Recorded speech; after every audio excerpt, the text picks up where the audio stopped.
धनतेरस वो रात जब घरों में दिए जलते हैं, चांदी की चमक होती है और हर कोई लक्ष्मी के स्वागत की तैयारी करता है। लेकिन क्या हो अगर इन तैयारियों के पीछे कोई और ही शक्ति जाग रही हो? क्या हो अगर हर जलता दीपक किसी आत्मा का निमंत्रण बन जाए? कहते हैं कुछ दीपक धन बुलाते हैं, पर कुछ आत्माएं भी। आज मैं आपको ले चलती हूँ उस रहस्यमय बंगले में जहाँ धनतेरस पूजा नहीं, तंत्र की रात मानी जाती थी। जहाँ हर साल एक नया दीपक जलता है और एक आत्मा खो जाती है। कहीं अनकही बातें, हिंदी हॉरर स्टोरी। कमरा अब ठंडा पड़ चुका था। दीवारों पर लटकती परछाइयाँ किसी अनजान लय में हिल रही थीं। सोनल की उंगलियां कांप रही थीं, लेकिन उसने खुद को संभाला।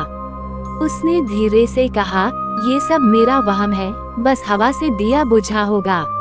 वो मुड़ी और कमरे की खिड़कियां बंद करने लगी, पर जैसे ही उसने आखिरी खिड़की बंद की, शीशे में उसका चेहरा नहीं दिखा। वहाँ वही बूढ़ी औरत खड़ी थी, सफेद साड़ी में, माथे पर लाल बिंदी और हाथ में एक बुझा हुआ दिया। सोनल चीख पड़ी, पीछे मुड़ी, पर कमरा खाली था। सांसें तेज हो गईं। दीवारों पर टंगी घड़ी ने 9:33 दिखाए और उसी पल घर की हर लाइट अपने आप बुझ गई। अब घर में सिर्फ दियों का हल्का सा प्रकाश बचा था। वो दियों को फिर से सीधा करने लगी, लेकिन हर दिया किसी अनदेखे झोंके से बुझ रहा था। हर बार बुझने पर वही फुसफुसाहट सुनाई देती, दिया मेरा था, लौटा दो। सोनल का माथा पसीने से भीग गया। उसने फोन उठाकर कॉल करने की कोशिश की, कोई नेटवर्क नहीं। उसने सोचा शायद जनरेटर ऑन कर दूं। वह नीचे स्टोर रूम की ओर बढ़ी। सीढ़ियों से उतरते ही ठंडी हवा का झोंका आया। नीचे अंधेरा था, पर हवा में कपूर और जले हुए तेल की गंध थी। स्टोर रूम के दरवाजे पर किसी ने पुराने जमाने का लाल कपड़ा बांध रखा था, जिस पर लिखा था, दिया जलाने से पहले नाम मत लो। वह डर गई, लेकिन दरवाजा खोला। अंदर पुरानी मूर्तियां, टूटी तुलसी की माटी और एक छोटी सी लोहे की संदूक रखी थी। उस पर लिखा था, धन की रक्षा, आत्मा की कैद। सोनल ने धीरे से ताला छुआ, ताला अपने आप खुल गया। अंदर एक पुराना चांदी का सिक्का था, जिस पर देवी लक्ष्मी का चेहरा उकेरा गया था, लेकिन अजीब बात ये थी कि उनकी आंखें काली जगह से खाली थीं। सिक्के के पीछे लिखा था, जिसने इसे खरीदा उसकी आत्मा मेरी होगी। उसके शरीर में झुरझुरी दौड़ गई। तभी ऊपर के कमरे से आवाज आई, आरती अधूरी है। सोनल दौड़ती हुई ऊपर पहुंची। मंदिर के पास दियों की जगह अब राख पड़ी थी। मूर्ति पर काला धुआं छाया था और दीवार पर किसी ने उंगली से लिखा था, दिया जलाओ, नहीं तो अंधेरा तुम्हें निगल जाएगा। अब तक रात के 10 बज चुके थे। बाहर हल्की बारिश शुरू हो चुकी थी। सोनल ने कांपते हुए हाथों से दोबारा दीप जलाया।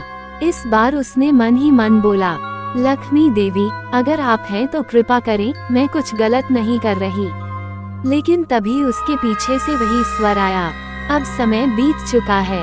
वो पलटी। लक्ष्मी देवी अब पूरी तरह सामने थीं। चेहरा झुर्रियों से भरा, आंखें कोयले जैसी काली और मुस्कान जैसे किसी पुराने अधूरे व्रत से जन्मी हो। तुमने दीपक जलाया, वह बोली, अब हर लौ एक आत्मा मांगेगी। सोनल चीखने लगी, लेकिन उसकी आवाज बाहर नहीं गई। घर के हर कोने में दिए जल उठे अपने आप। हर दिए की लौ में किसी चेहरे की आकृति थी। किसी की आंखें फटी हुई, किसी की गर्दन झुकी हुई, और सभी फुसफुसा रहे थे, दिया लौटा दो, दिया लौटा दो। सोनल जमीन पर गिर गई। वह घुटनों के बल रेंगते हुए कमरे के बीच पहुंची। कृपा करके मुझे छोड़ दो, वह रोई। लक्ष्मी देवी की आवाज आई, मुझे बस एक दिया चाहिए था, जो मेरी अधूरी पूजा पूरी करे। तुमने दीप जलाकर वो द्वार खोल दिया जो बंद रहना चाहिए था। फिर कमरे की दीवारें धड़कने लगीं। मंदिर की मूर्ति फट गई और हवा में राख का एक गोला बना, जिसमें वही चांदी का सिक्का घूमने लगा। सोनल ने डर के मारे आंखें बंद कर लीं। घड़ी ने 12 बजाए। बाहर बारिश रुक गई। दिए बुझ चुके थे। सोनल ने धीरे धीरे आंखें खोली। सब कुछ सामान्य था। कमरा साफ, मूर्तियां नई जैसी, और दीपक एकदम सामान्य लौ में जल रहे थे। वह कांपते हुए बोली, शायद ये सब सपना था, लेकिन तभी उसने देखा दीवार पर टंगी देवी लक्ष्मी की तस्वीर में आंखें नहीं थीं। सूरज की पहली किरण कमरे में दाखिल हुई, लेकिन सोनल को लगा जैसे वह रोशनी नहीं, कोई धूल भरी धुंध अंदर आ रही हो। रात का सारा अनुभव एक भयावह सपना लग रहा था।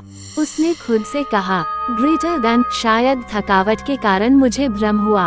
अब सब ठीक है। वो किचन में गई, गैस जलाई, चाय रखी, लेकिन जैसे ही उसने चाय का कप उठाया, कप के नीचे वही चांदी का सिक्का रखा था, वही सिक्का जिस पर देवी की आंखें नहीं थीं।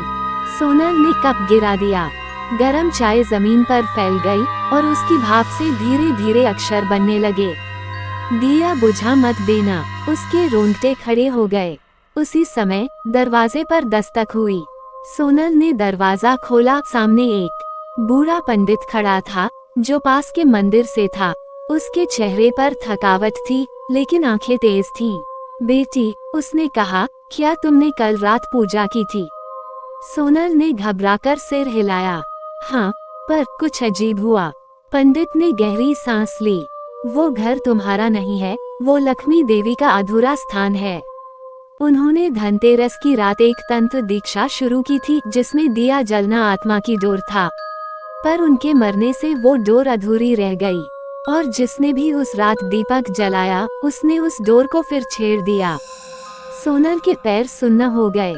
तो अब मैं क्या करूं? पंडित ने कहा, आज रात आखिरी रात है, लौ की रात। अगर तुम आज दिया बुझने नहीं दोगी, तो आत्मा मुक्त होगी। लेकिन अगर लौ खुद बुझ गई, तो तुम उसकी जगह ले लोगी। सोनल ने दिन भर खुद को काम में उलझाने की कोशिश की, लेकिन घर का हर कोना उसे घूरता लगा। कभी रसोई में दिया अपने आप जल उठता, कभी मंदिर की घंटी अपने आप बजती। यहाँ तक कि आईने में उसकी परछाई कभी कभी मुस्कुराने लगती, जबकि उसका चेहरा बिल्कुल स्थिर रहता। शाम होते होते पंडित ने आकर कहा, याद रखना, आज रात जब घड़ी 12 बजे तब तक एक दिया जलता रहना चाहिए। अगर वह बुझ गया, तो आत्मा तुझे ले जाएगी। सोनल ने सिर हिलाया। वह डरते हुए दिए के सामने बैठ गई। रात धीरे धीरे उतरने लगी। घड़ी ने 11 बजाए। दिया अब भी जल रहा था। सोनल ने मन ही मन मंत्र पढ़ना शुरू किया, ओम ह्रीं श्रीं लक्ष्म्यै नमः। लेकिन तभी हवा का तेज झोंका आया। दिया झिलमिलाया। उसके चारों ओर जैसे कोई परछाई घूमने लगी। दीवारों से फुसफुसाहट आने लगी। अब लो मेरी होगी। सोनल ने हाथ से दिया ढक लिया। उसके हाथ जल गए।